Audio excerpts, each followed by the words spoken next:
Hello everyone, आप सब कैसे हो? आई होप आप लोग अच्छे होंगे।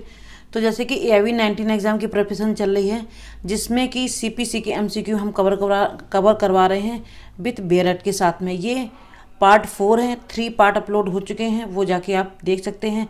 और एक और अलग प्लेलिस्ट बनी है AIV 19 एग्ज़ाम के, ठीक है। तो उसमें भी CPC के हमने क्वेश्चन करवाए हैं, वहाँ पे जाके भी वो आप देख सकते हैं पूरी प्लेलिस्ट खोल के, ठीक है। तो चलो हम वीडियो को स्टार्ट करते हैं और लाइक ज़रूर कर देना प्लीज़। तो आज का क्वेश्चन हमारा है, निम्नलिखित में से कौन सा कथन भारत की संसद के संबंध में नहीं है? तो हम सबसे पहले ऑप्शन देखेंगे। ऑप्शन हमारा फर्स्ट है, राष्ट्रपति संसद के प्रत्येक सदन को बैठक के लिए बुलाता है। 2 ऑप्शन है, राष्ट्रपति सदन को अनिश्चित काल के लिए स्थगित करने की घोषणा करता है। ऑप्शन सी है, सदन का 17वां राष्ट्रपति द्वारा किया जाता है। डी ऑप्शन है, 17वां से सदन का सत्र समाप्त हो जाता है, ठीक है। तो इसके जो मेन पहले की पॉइंट देख लेते हैं कि क्या दिया हुआ। संसद वर्ष में कम से कम 2 बार बैठक करेगी, ठीक है। और संसद के 2 सत्रों के बीच अधिकतम अंतराल 6 महीने से अधिक नहीं हो सकता है। राष्ट्रपति समय समय पर संसद के प्रत्येक सदन को बैठक के लिए बुलाता है। आमतौर पर एक वर्ष में तीन सत्र होते हैं, जैसे कि बजट सत्र, मानसून सत्र और शीतकालीन सत्र। संसद की बैठक अनिश्चितकाल के लिए स्थगन या 17वां या विघटन द्वारा समाप्त की जा सकती है, ठीक है। स्थगन जब किया जाता है तो वहाँ पे एक बैठक होती है कार्य के लिए, ठीक है, जिसमें समय स्थगित करा जाता है। घंटे, दिन और सप्ताह हो सकते हैं उसमें, ठीक है। और अनिश्चित काल के लिए जब स्थगन होता है, इसका अर्थ है संसद की बैठक को अनिश्चित काल के लिए समाप्त करना, ठीक है। अनिश्चित काल के लिए स्थगन की शक्ति सदन के पीठासीन अधिकारी के पास होती है और ना कि राष्ट्रपति के पास, ठीक है। ऑप्शन इसका बी बिल्कुल राइट है। इसका राष्ट्रपति सदन को अनिश्चित काल के लिए स्थगित करने की घोषणा करता है, तो ऑप्शन हमारा बी बिल्कुल राइट है। ओके, तो नेक्स्ट क्वेश्चन देख लेते हैं। क्वेश्चन हमारा है, यदि कोई पक्ष आदेश 13 नियम 1 के तहत अपने पास मौजूद दस्तावेजी साक्ष्य दाखिल नहीं करता है। ऑप्शन ए हमारा, पार्टी को कार्यवाही के अगले चरण में इसे दाखिल करने से बाहर रखा गया है। बी ऑप्शन है, पार्टी को कार्यवाही के बाद के चरण में इसे दाखिल करने से बाहर नहीं रखा गया है, लेकिन अदालत की अनुमति से ही इसे दाखिल किया जा सकता है। ऑप्शन सी हमारा है, पार्टी को कार्यवाही के बाद के चरण में इसे दाखिल करने से बाहर नहीं रखा गया है, लेकिन दूसरे पक्ष के गवाहों की जिरह के लिए पेश किए गए और किसी को सौंपे गए दस्तावेजों को छोड़कर इसे केवल अदालत की अनुमति से ही दाखिल किया जा सकता है, या केवल उसकी याददाश्त ताज़ा करने के लिए गवाहों को सौंप दिया गया है। ऑप्शन डी हमारा है, इनमें से कोई भी नहीं।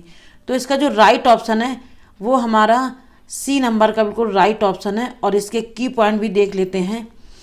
आदेश 13 नियम 1 में मुद्दों के निपटारों के समय या उससे पहले प्रस्तुत किए जाने वाले जो दस्तावेज होते हैं, तो पक्ष या उनके वकील मुद्दों के निपटारे के समय या उससे पहले सभी दस्तावेज साक्ष्य मूल रूप में प्रस्तुत करेंगे, जहां उनकी प्रतियां मतलब कॉपी वाद पत्र के साथ दाखिल की गई हैं या लिखित बयान। और अदालत इस प्रकार प्रस्तुत दस्तावेज प्राप्त करेगी बशर्ते कि उनके साथ उच्च न्यायालय द्वारा निर्देशित प्रारूप में तैयार की गई सटीक सूची संलग्न हो, ठीक है। उपधारा 1 में कुछ भी दस्तावेजों पर लागू नहीं होगा। दूसरे पक्ष के गवाहों की जिरह के लिए पेश किया गया या केवल उसकी याददाश्त को ताज़ा करने के लिए एक गवाह को सौंप दिया गया, ठीक है। तो ऑप्शन इसका सी बिल्कुल राइट है, पार्टी को कार्यवाही के चरण में इसे दाखिल करने से बाहर नहीं रखा गया है। आगे आप देख सकते लिखा हुआ है, ठीक है। तो नेक्स्ट क्वेश्चन देख लेते हैं।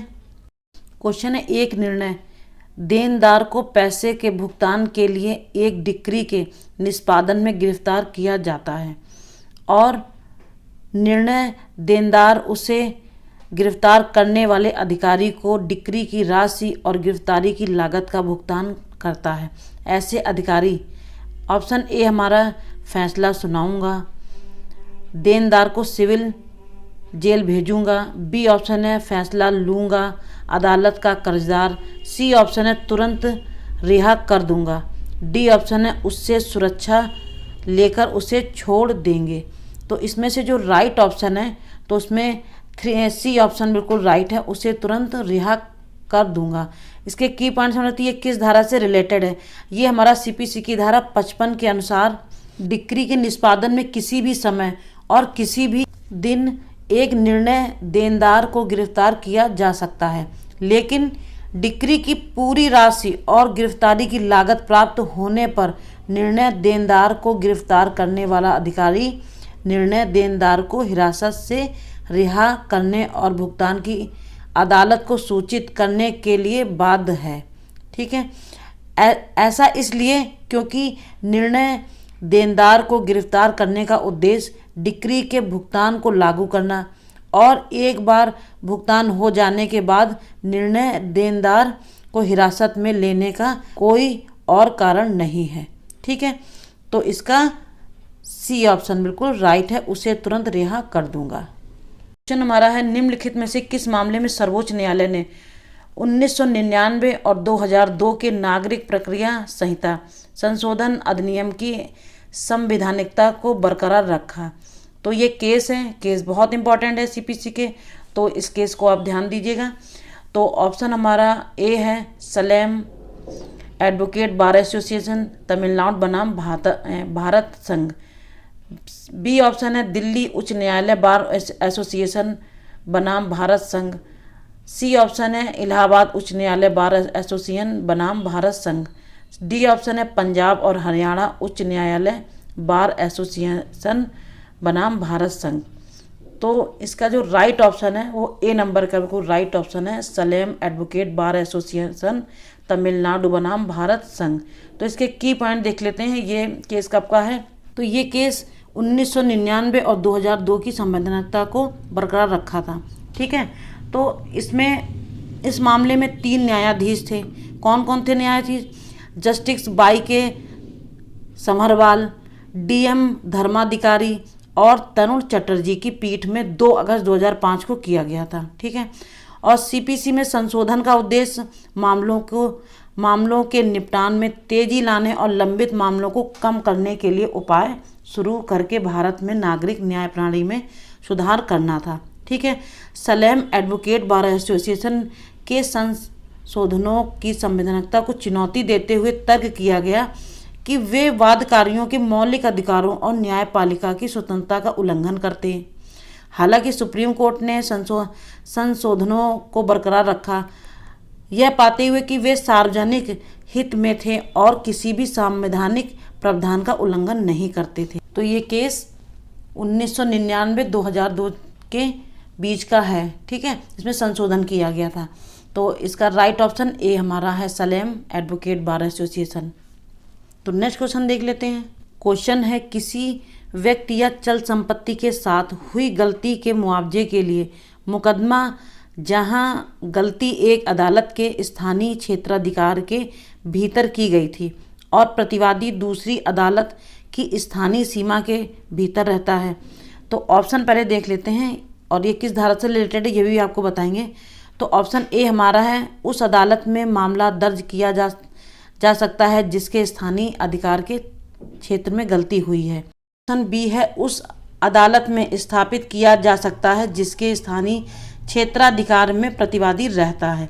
सी ऑप्शन है वादी के विकल्प पर या तो ए या तो बी। बी ऑप्शन है इनमें से कोई भी नहीं। तो इसका जो राइट ऑप्शन है वो सी नंबर का बिल्कुल राइट ऑप्शन है। ठीक है, ए और बी दोनों राइट है। इसके बारे में जान लेते हैं किस धारा से रिलेटेड है। तो ये सीपीसी की धारा 19 से रिलेटेड है। व्यक्ति या चल संपत्ति के साथ हुई गलतियों के मुआवजे के लिए मुकदमा का प्रावधान करती है। जहां कोई मुकदमा किसी व्यक्ति या चल संपत्ति के साथ हुई गलती के मुआवजे के लिए होता है यदि गलती एक न्यायालय के अधिकार क्षेत्र की स्थानीय सीमा के भीतर की गई हो और प्रतिवादी उस सीमा के भीतर निवास करता हो या व्यवसाय करता हो या व्यक्तिगत रूप से लाभ के लिए काम करता हो, किसी अन्य न्यायालय के क्षेत्राधिकार की स्थानीय सीमाओं के मामले में वादी के विकल्प पर उक्त न्यायालयों में से किसी में भी मुकदमा स्थित किया जा सकता है। ठीक है, तो यहाँ से ये क्वेश्चन हमने 5 कवर किए हैं और डिटेल में भी आपको समझाया है। तो आज की वीडियो आपको कैसी लगी, अच्छी लगी तो लाइक करना, सब्सक्राइब ज़रूर कर देना, चैनल पे नए हो और बेल आइकन ऑन कर लेना। तो मिलते हैं नेक्स्ट वीडियो में। Thanks for